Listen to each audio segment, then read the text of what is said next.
বলে যে আমি ওখানেই ছিলাম। কত সময় ছিলেন?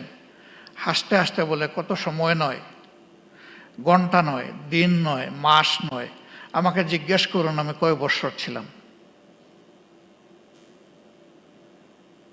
অথচ আমাদের আইনে স্পষ্টভাবে ডিরেকশন দেয়া আছে, কাউকে গ্রেফতারের 24 ঘন্টার ভিতরে অবশ্যই তাকে আদালতে তুলতে হবে। কিন্তু না, তারা আদালতের মুখ দেখেননি। তারা জানেন না তাদের পরিবার পরিজন কে কিভাবে আছে, পরিবার জানে না তারা আদৌ বেঁচে আছে কিনা। আমি সকল আয়নাঘর দেখিনি, আমি যেটা দেখেছি আমি বুঝতে পেরেছি এটি মধ্যম মানের, এটি চরম নিকৃষ্ট মানের নয়। সেই জায়গাগুলোতে কি হয়েছে সে কাহিনী যারা ভুক্তভোগী তারাই ভালো বলতে পারবেন। রাজনৈতিক দলগুলো নিজেদের অবস্থান থেকে বারবার তার প্রতিবাদ জানিয়েছে, কিন্তু তার প্রতিকার আমরা পাইনি, করতে পারিনি।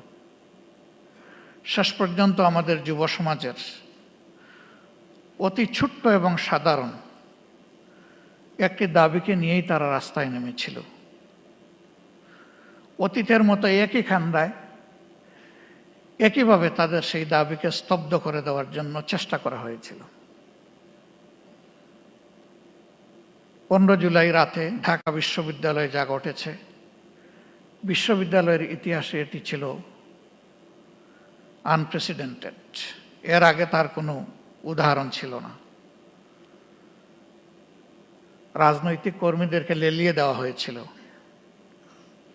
তারা একই সাথে আঘাত করেছে ছেলেদেরকে, আমাদের মেয়েদেরকেও বাদ দেয়নি। কার্যত এই মুভমেন্টটা এখান থেকেই মোমেন্টাম পেয়েছিল।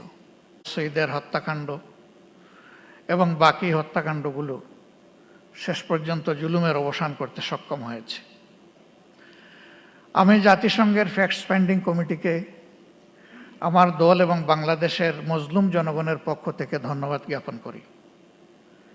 তারা স্বল্পতম সময়ে এগিয়ে এসেছেন এবং বাস্তবতা তারা তুলে আনার চেষ্টা করেছেন, কিন্তু তারা যেটুকু এনেছেন এটা আংশিক মাত্র, এটি পূর্ণাঙ্গ নয়। তার বাইরেও জুলুমের বিস্তর ক্ষেত্র রয়ে গেছে।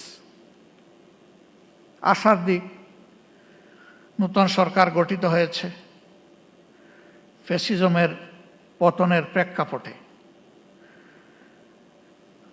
বিচারের জন্য ট্রাইব্যুনাল গঠন হয়েছে, বিচারক নিয়োগ হয়েছে, তদন্তকারী সংস্থা হয়েছে, প্রসিকিউশনও নিয়োগ হয়েছে। কিন্তু এটি সত্য,